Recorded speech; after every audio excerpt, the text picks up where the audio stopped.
Tennessee could beat Georgia. Is it the upset of the weekend?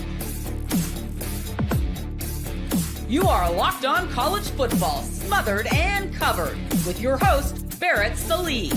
Your one-stop shop for everything college football. Part of the Locked On Podcast Network. Your team every day. Hey, welcome in. Thank you for making this your first listen every single day. My name is Barrett Sallee. You can follow me on all of the social media accounts at Barrett Sallee. You can see it right there, 2 R's, 2 T's, 2 L's, and 2 E's. Hey, remember the show brought to you by FanDuel. One $5 bet. That's right, just one $5 bet. If you win it, you get $150 in bonus bets guaranteed. FanDuel.com. FanDuel.com. Got a big show today. It is Friday, which means we will do the future headlines. What will you read in your virtual newspaper on Sunday morning? We'll predict that. Plus, of course, you know them, you love them. The Friday Five, over 500 on the Friday Five. We're going to do game lines in the middle block. But first, we're going to do the point totals. Got 2 point totals in today's Friday Five. And the biggie, the one that you all want to know about, the game that everybody will be watching on Saturday night, Tennessee and Alabama go under the 47.5. This game is going to be sloppy. This game is going to be ugly. This game is going to be old school. And it is going to be absolutely glorious. If you like defense, you're going to love it. Now, I debated going Tennessee plus 10 in this one because I do think that Tennessee will not only cover, but I think they'll win the game. And I think specifically with the style of play. Now, we can talk about both of those things together when breaking down this pick in the Friday Five. What do we know about Georgia? Their offensive line's a disaster. They've not been able to run the football all season long. They have not found a wide receiver to replace Ladd McConkey, and nobody can replace Brock Bowers. All of those things together have led to this Carson Beck meltdown. It's not going to change against Tennessee. What do they do best defensively? They get after the quarterback. They create havoc. They have some dude named James Pierce. I think you might have heard of him. He might be a first-round draft pick in the NFL next year. And I say Mike tongue-in-cheek because he will, barring injury. So all of the things that Ole Miss did last week to Georgia's offense, Tennessee can do just as well. And in the exact same way. So, to me, if you're going to get in the backfield, you're going to force some punts. You're going to put Georgia in situations where they have to go to the length of the field. You're going to get an ugly game. You're going to get a low-scoring game. And then on the other side, you've got Tennessee with quarterback questions. I personally think that Nico Iamaleava is going to play. I think he's going to start, and I think he'll be just fine. Everything that I'm hearing out of Knoxville, and also what people in Athens are saying behind the scenes, everybody's expecting Nico to play. Is he 100%? I mean, you kind of have to be 100% in this day and age to play off a concussion. So, yeah, whether he's a little jittery or reluctant to throw, okay, we'll see. I don't think it matters, though, because the strength of Tennessee is its running game. The strength of its defense is getting after the quarterback. So I think they win the game. But all of those things together, right? Inept Georgia offense, quarterback issues perhaps at Tennessee, a style, even if Nico does play, of ground and pound with Dylan Sampson. All those things together scream under. I mean, absolutely scream under. It's 47.5. To me, this game is much more likely to be a 21-17, 21-20, 21-14 style game. So I'm convinced, like, of all the bets out there, and we'll talk about another one coming up in the second segment, 2 of them, in fact, that I think are really good. But this one, this point total, over and under 47.5, Take the under. Tennessee, Georgia, one of the ugliest and most beautiful games that you will ever see. The second point total game, Boston College at SMU. Boston College has quarterback issues. If you have not heard what's going on up there, go take a look. It's not good. So I think the over-under in this, okay, it's set at 53.5. I think part of that is because we don't know what Boston College offense is going to look like, but we know their quarterback situation is a disaster. So if this over is going to hit, it's going to have to be basically SMU doing it themselves. Okay, I understand that. I understand that, but still take the over because SMU doing this themselves is actually something that could mean a wide variety of things. But in this particular matchup, SMU on the outside looking in at the college football playoff right this very second, I think that'll change, but they have a loss to BYU. That's very concerning because when all is said and done, if it comes down to both of those teams, BYU is going to get the nod, of course. So you're blocked a little bit. You want to clear that traffic if you're Rhett Lashley. How do you do it? You run the score up on anybody that you play. You keep your foot on the gas. You don't let off until that whistle blows. So I think that's exactly what's going to happen. Now, does Boston College have a chance in this game? No. Are they going to get to double digits? Yeah. Let's give them 14 points. Let's give them 10 points. Let's give them 10. 43.5. You think SMU can get to 43.5 to make it push that over 53 and a hook? Yeah, I think so. I know Rhett Lashley understands that in this particular system, based on the way the landscape has evolved, that Kevin Solling, the rest of that entire team, that entire staff knows they might be blocked by BYU, so you have to get those style points. No coach will ever say that publicly. Well, some might. Not many. I know Rhett won't. But SMU absolutely needs to do this, and they know it. So SMU Boston College over the 53.5. Got 3-point total games coming up on the other side. We're doing the Friday Five here on College Football Smothered and Covered. Hey, today's show brought to you by Omaha Steaks. Nothing delivers comfort and joy quite like the unrivaled quality and taste of Omaha Steaks. This year, skip the holiday hustle and bustle and save 50% off gourmet gifts site-wide at omahasteaks.com. Plus, get a $30 reward card when you shop early and score an extra $30 off with promo code COLLEGE. With 5 generations of experience, they consistently deliver the world's best steak experience, and the gifting experts at Omaha Steaks have made it easy to deliver the perfect gift with thoughtfully curated gift packages starting at $89.99. From legendary steaks to mouth-watering desserts and more, save 50% off site-wide at omahasteaks.com. Plus, our listeners get an extra $30 off with promo code COLLEGE and a $30 reward card when you shop early. That's 50% at omahasteaks.com, OMAHA steaks.com, and an extra $30 off with promo code COLLEGE. Minimum purchase may apply. All right, let's do 3. We'll wrap up the Friday Five. We did 2 over-unders. We got 3 game line totals. I'll tell you what, I am absolutely floored that LSU is only a 4-point favorite at Florida.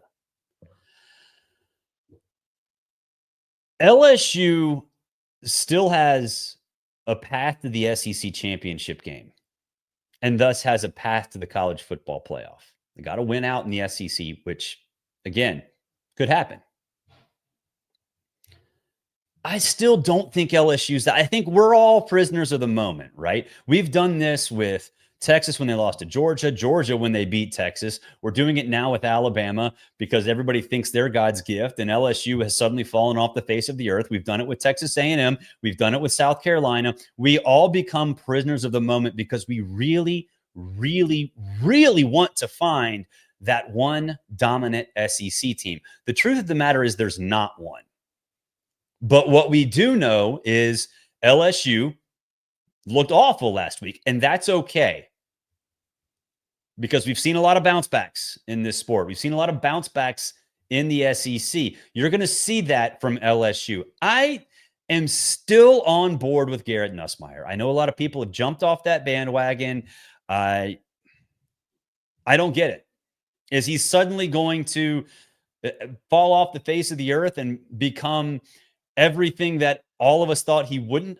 He's still a good quarterback. He had a bad half against A&M, and he didn't look good against Alabama. Sometimes that happens, right? You're going against a Florida team that's demoralized. It just got boat raced by Texas. And really, even though Billy Napier has the vote of confidence, and we'll talk a little bit about that vote of confidence in the next segment, but to me, the rest of the season might be a throwaway. And look, that's okay. That's okay. But if it's a throwaway, you're still in a mindset way, still going to be in a situation where a team can take advantage. And I think LSU is going to take advantage. I know they can't run the football all that well. That's problematic in a place like the Swamp. But just this game feels to me like if LSU comes out with its B- style game or even a C+ game, ultimately at the end, they're going to pull away. If a touchdown ticket cashes for LSU, what happens if they win by 2 touchdowns? Because I personally think they will. Even if it's a close game, pulling away late will still cash a ticket. So LSU, lay the 4. I think that's a really, really good bet this weekend. 4th of the 5 on the Friday 5. I am I'm invested in, I never thought I'd say this, Louisiana Monroe. That's right, Louisiana Monroe. First appearance on the Friday 5 this year, probably its last appearance on the Friday 5. They're going into Jordan-Hare as 25-point underdogs. I don't know if Auburn can score 25 points, even if Peyton Thorne is healthy. But the starting quarterback for the Tigers might not be healthy. So Hank Brown, is he suddenly gonna become a superstar? No. This is going to be one of the worst football games you'll ever see. It's going to be ugly, it's going to be old school, and it's going to be quick because Auburn, even let's just for a minute say that Peyton Thorne does play. The drop off to Hank Brown is if you're going to have success the rest of the season, you have to have Peyton Thorne playing. So if he's banged up, if that throwing shoulder hurts, you're going to play ground and pound, which means your possessions are going to be limited, which means ULM's going to cover. Can they score? Probably not. Auburn's defense is actually pretty good.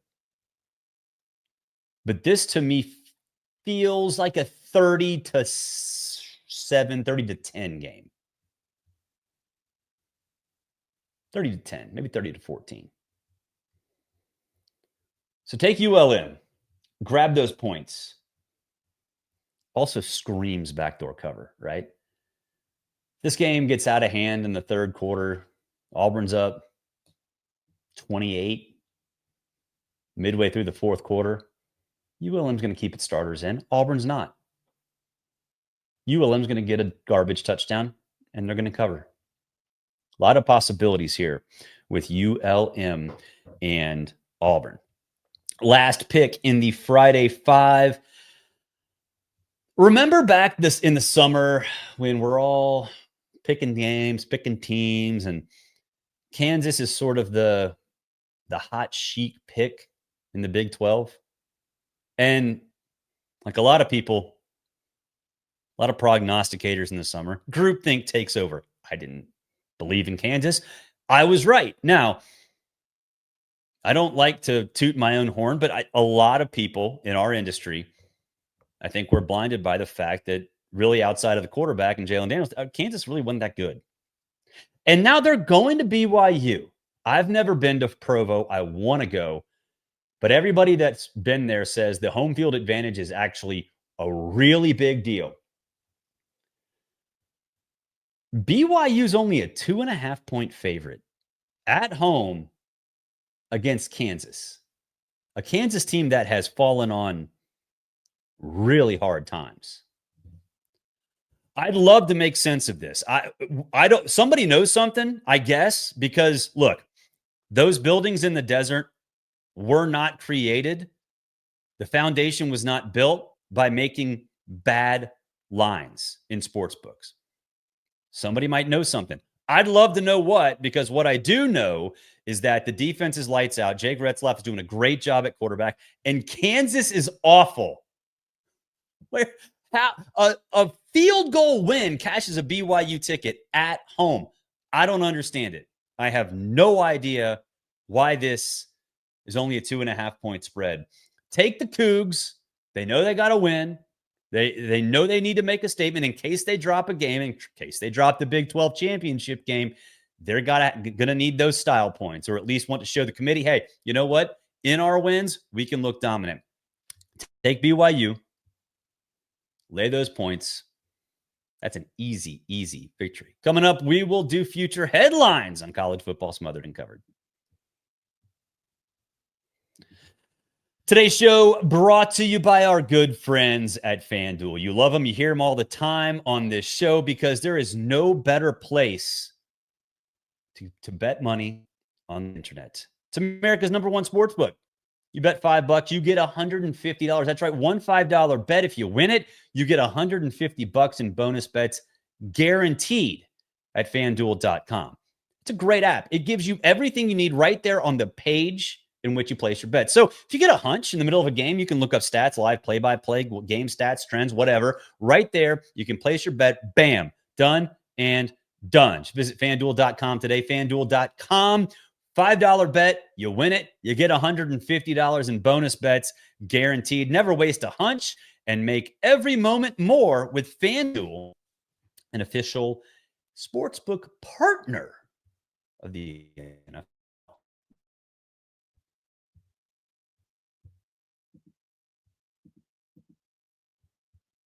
Okay. Future headlines. Future headlines. First things first, we're going to go on Rocky Top. Now, we already talked about the over-under in this game and how I think the under is a lock and that Tennessee is going to win. We're going to go with Tennessee Saturday night. We all know the song by Alabama, Dixieland Delight.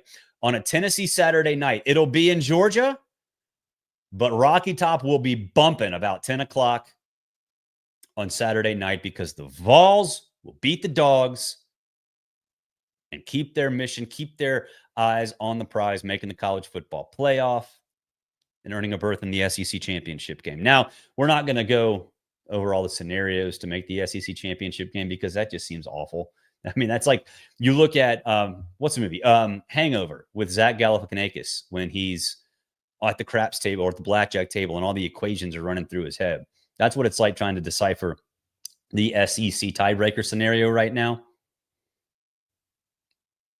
Tennessee Saturday night. That Saturday night, if you're watching this game in Knoxville, by the end of the fourth quarter, bam, straight to the strip. Straight to Cumberland. Go nuts. Have yourself a ball. Because Tennessee, the Vols, going to beat Georgia. Second one, too soon. Too soon is the headline. What does that mean? What does that mean? Well, it means, was it too soon to give Billy Napier the vote of confidence?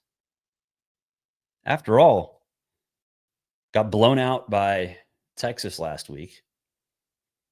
I think is going to get blown out by LSU this week at home. So was it too soon to give that vote of confidence to Billy Napier? That's going to be the headline. I'll go ahead and give you the answer, and the answer is no. The answer is no, it's not too soon. Billy Napier has showed you the foundation. He showed you the foundation with DJ Lagway. They would have beat Georgia had DJ Lagway not got hurt. That team is playing for their coach. They stayed motivated when everybody thought they'd pack it in. He kept them motivated. So the foundation is there. You're not going to go back on your word if you're Scott Strickland just because you couldn't beat Texas with a Yale transfer at quarterback. Nobody could have beaten Texas with a Yale transfer at quarterback. So don't hold that against him. LSU's got a path to the SEC championship game. You lose to LSU, is that excusable? I mean, no loss is really like, not all of them are created the same. And a quarterback situation is a quarterback situation, and I get it. Maybe that'll keep it closer with DJ. I get it. But if you've already seen the foundation and you like it, which I'm not just saying Scott Strickland likes it. I think a lot of the people around Gainesville like it. Why are you going to go back on your word if you get blown out by Texas because you have a third-string Yale quarterback and then lose at home to an LSU team that's still pretty damn good? The question's going to be asked. I've been asked it on radio hits all week long. The answer is no. It's like Nick Saban when he was asked if it's Tua or Jalen Hurts before the Louisville game in Orlando. Maria Taylor asked him, who's you going to be starting? Are you going to tell us your starting quarterback? And he said, no.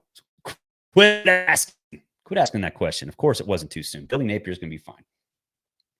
Last one, Duck downturn. Question mark. They play Wisconsin. Oregon's a 14-point favorite at Camp Randall at night. Look, I know Braden Locke's taking a lot of heat out there. He's backup quarterback for the Badgers. They haven't been able to really establish their identity, which usually is ground and pound, and it hasn't really worked out that way because there's no threat in the passing game. And, Tyler Van Dyke's injury caused a lot of that. Every team seems to have that moment where you kind of scratch your head and you're like, what are you? Maybe you are flawed. Oregon had that in weeks 1 and 2. Since then, it's been smooth sailing in terms of playing their best games. Their A minus, A plus games. Obviously, the Ohio State game was tough. I get it, it's Ohio State, but it's been smooth sailing in the sense they haven't had that letdown. They haven't played down to their competition. I think that's going to happen this week. I think you're going to be sitting there switching channels around, and suddenly you're going to see, wait, Oregon? They're only up 3? They're only up 7 in the 4th? What's going on? And even if Oregon covers, it doesn't matter. It's about what the game looks like, right? So, duck downturn. There's going to be questions that arise about if Oregon truly has become that juggernaut. Personally, I don't think there's a juggernaut in college football this year because I do think there are flaws within a lot of teams. I think you're going to see some of those flaws jump up. I think you're going to see undisciplined play on the line of scrimmage. I think you might see Oregon struggle to run the ball a little bit. So that's the last one. Duck downturn, question mark. Because questions, they will be asked after that Oregon-Wisconsin game. That'll do it. We'll be back on Saturday, tomorrow, talking all things college football, recapping games, recapping the weekend, all of that stuff. We'll have that on the instant reaction edition of College Football Smothered and Covered. Hey, you know what? Go sign up for the subtext group before the weekend hits. Look below in the description, whether on YouTube, Apple, Spotify, wherever you are. You can hit that link, use promo code college, and you can text me. I can text you. We can have a good old chat during the game. I chat with my friends during games all the time, right? Got a text chain with basically everybody in our neighborhood. We talk all the time, mostly Georgia fans. I do live in Georgia. But you can be one of those people, not necessarily in that text chain, but we can text back and forth. Just sign up for the subtext group down below. Use code college. You'll be right there with me during the games. Thank you for making this your first listen. Hey, for your second listen, go check out Locked On College Football. Spencer McLaughlin does a great job over there. We also have all the conference channels for you to check out conference shows. You can see those at the top of my YouTube page or in the links below. So go check those guys out as well. Or if you're a fan of a team, we probably have them covered on the Locked On Podcast Network as well. Talk to you Saturday. Let's have a great weekend. We're getting close to the end of the regular season. Savor every bit of this. Enjoy your Friday.